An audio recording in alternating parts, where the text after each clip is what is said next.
جشن سے خطاب کرنے کے لیے دعوت سخن دوں گا حجت الاسلام والمسلمین قبلہ علامہ سید اسد اقبال زیدی صاحب سے آپ آئیں اور جشن سے خطاب فرمائیں۔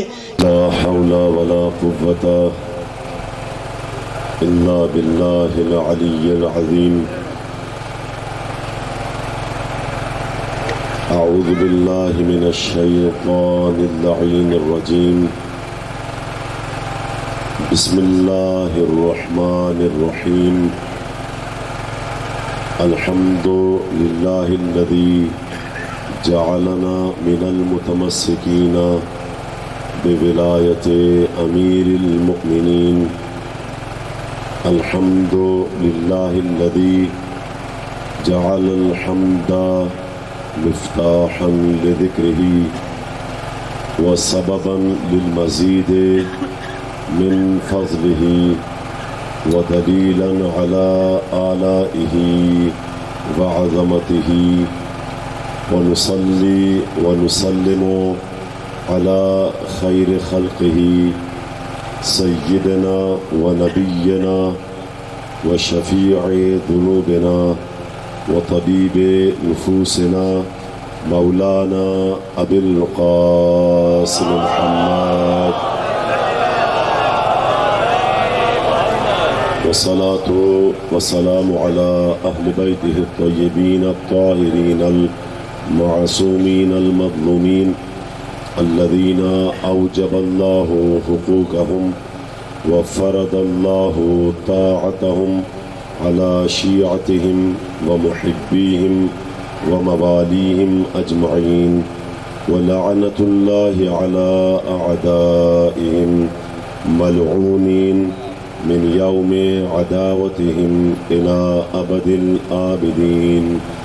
أما بعد، فقد قال الله الحكيم في القرآن الكريم: بسم الله الرحمن الرحيم. والسلام علي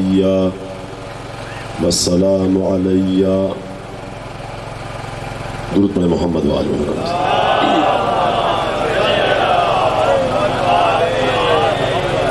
والسلام علی ولدت یوم ولدت و یوم اموت و یوم ابعث حیا صلاة محمد۔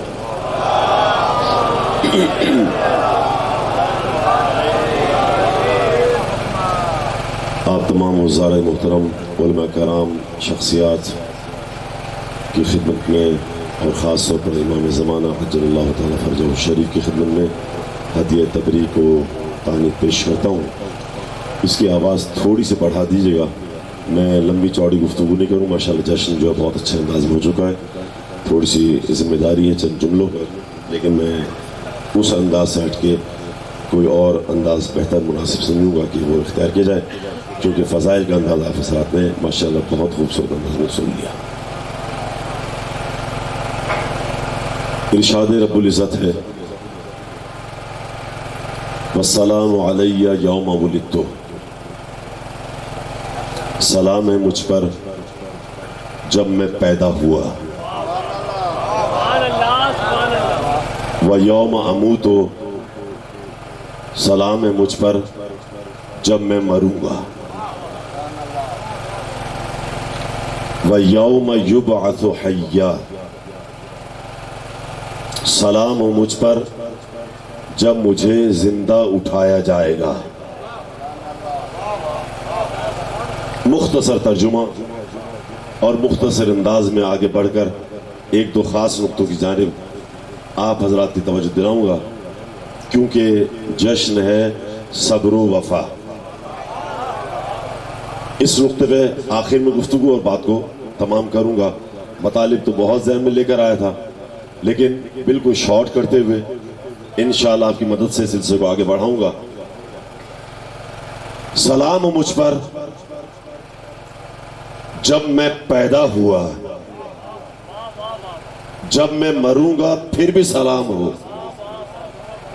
جب میں اٹھاؤں گا پھر بھی سلام ہو۔ یعنی اگر کوئی ولادت کا انکار کرتا ہے، میلاد کا انکار کرتا ہے، توجہ ہوں گا، میلاد کا انکار کرتا ہے تو قرآن کی آیت بتا رہی ہے جب پیدا ہو پھر بھی سلام ہے. جب آپ انسان پر ایک نبی کی پیدائش پر جب سلام ہو تو پھر خاتم الانبیاء کی پیدائش پر سلام کیوں نہ ہو؟ جب وہ مریں گے پھر بھی سلام ہو، جب اٹھائے جائیں گے پھر بھی سلام ہو. دنیا والوں سنو، میں بتانا چاہوں گا کہ قصہ کون سا اچھا، میں بتانا چاہوں گا واقعہ کون سا اچھا، میں بتانا چاہوں گا کون سی بات ہے جس پر سلام ہو، کون سی بات ہے جس پر لعنت ہو.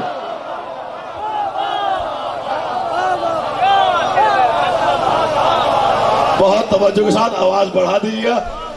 میری 5-6 دن سے طبیعت خراب تھی، بخار ہے، شاہ جی یہاں تھے، میں پہنچا ہوں وظیفے کے مطابق یہاں تبرک میں حاضری دے دوں گا اور انشاءاللہ 2 جملوں کے ساتھ آگے بڑھ رہا ہوں. توجہ ہے آپ حضرات کی، آپ حضرات بیٹھے ہو نا کس لیے؟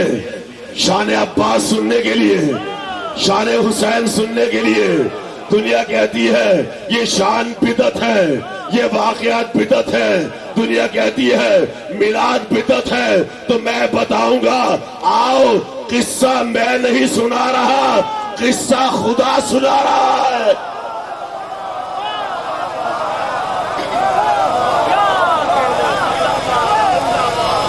زندہ باد مولا آپ کو سلامت رکھے. اسی طرح بولتے رہے، 2 جملے کہوں گا، بات کو تمام کروں گا. قصہ کون سنا رہا ہے؟ خدا سنا رہا ہے. نحن نقص علیک، نحن نقص علیک احسن القصص. آؤ میں تمہیں سب سے اچھا قصہ سناؤں. سنو گے قصہ؟ سنو گے؟ بالکل شارٹ سنو گے. سب سے اچھا قصہ قرآن میں آدم کا قصہ، قرآن میں ابراہیم کا قصہ، قرآن میں نوح کا قصہ، قرآن میں موسیٰ کا قصہ، قرآن میں عیسیٰ کا قصہ، قرآن میں یوسف کا قصہ. خدا نے کہا سب سے اچھا قصہ، یعنی قصے بہت ہیں. پوری توجہ. آدم کے قصے کو سب سے اچھا نہیں کہا، نوح کے قصے کو سب سے اچھا نہیں کہا، یوسف کے قصے کو سب سے اچھا کہا.